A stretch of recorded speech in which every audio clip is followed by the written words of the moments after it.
El yo no es previo al pensamiento, sino que es el producto del pensamiento. A su vez, el pensamiento es un producto de la mente. Según el modelo occidental, mm, la mente es una serie de funciones. Una de ellas, por ejemplo, es la conciencia. Otra es la memoria, la inteligencia. Hay un sinnúmero de actividades propias de la mente que permiten conocer. Desde la perspectiva de las Advaita, la situación es un tanto diferente. Se sostiene que evidentemente hay funciones en la mente. Se establecen 4 pautas básicas o funciones esenciales. Pero lo que sí es cierto es que el yo es una de ellas, es una de las funciones que se apropian en la mente. Imagínate que en vez de haber 3 colores primarios, hubiesen 4 colores primarios. Entonces la mezcla de estos 4 colores primarios daría una facilidad, una paleta de colores infinita según sus mezclas. Algo así pasa con la mente. Estas 4 funciones iniciales y básicas, que resumen todas las posteriores, en las cuales se pueden incluir todas las adicionales, llevan al yo como una de ellas.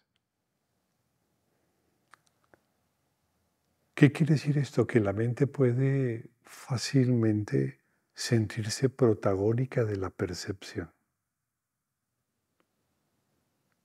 Es decir, el yo puede sentirse propietario de lo que se conoce, ente independiente y realidad aparte de lo que se experimenta. Pero esto es solamente una actividad, como por ejemplo el hecho mismo de que una luz al contactar con un objeto produzca una sombra. Si analizamos entonces los colores o el hecho de la luminosidad, daremos cuenta que aparecen sombras, colores y otras cosas. Así en la cognición aparece el yo como consecuencia del propio proceso pensante.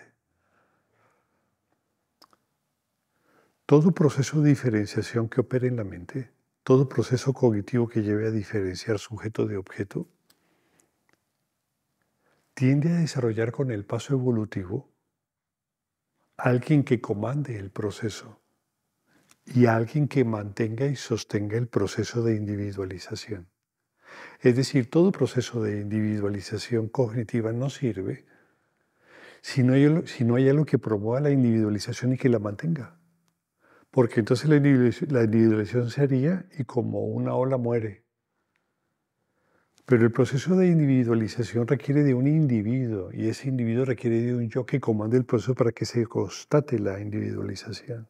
Esa es la función del yo. Pero ese yo no pasa de ser un producto adicional de la cognición. Tú puedes convertir cualquier acción introduciendo el yo en algo que se apropia al yo, pero puedes hacerlo sin introducir la acción y simplemente realizar dharma y que la acción se haya realizado por sí misma, por la propia inteligencia que tienen otros procesos de la mente, porque la inteligencia no está en el yo, está en los procesos propios de la mente, en otros.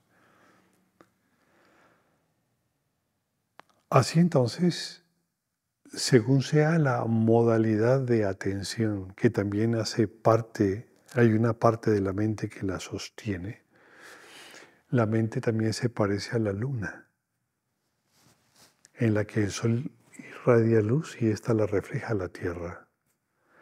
Hay una parte de la mente, a la que se suele llamar el buddhi, que sirve de sostén, que es de receptáculo de la conciencia.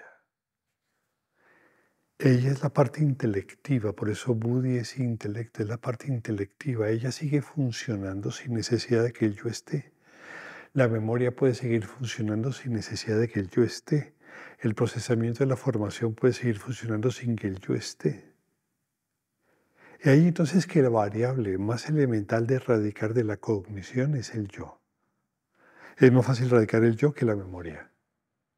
Es más fácil erradicar el yo que la conciencia. Es mucho más fácil erradicar el yo que el propio procesamiento mental, el registro y relación de informaciones. El yo es la última adquisición y es la más sencilla de obviar, pero extrañamente y por ignorancia es la que se identifica con los objetos de percepción.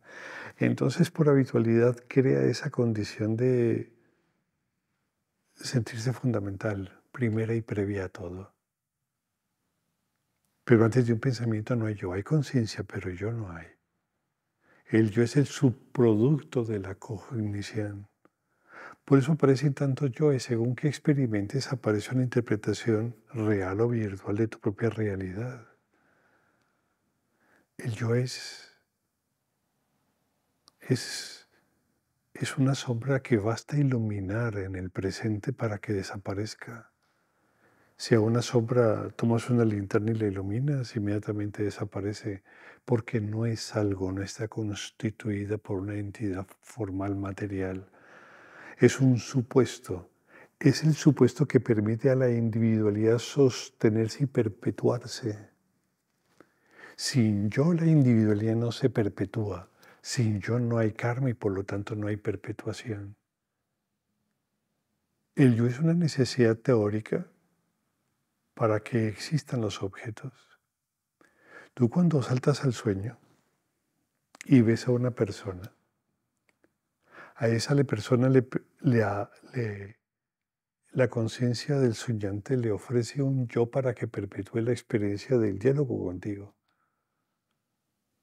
Y esa persona se ve a sí misma en el sueño como rebosante de realidad, porque se siente perpetuado, siente historia, siente pasado y siente la posibilidad de futuro.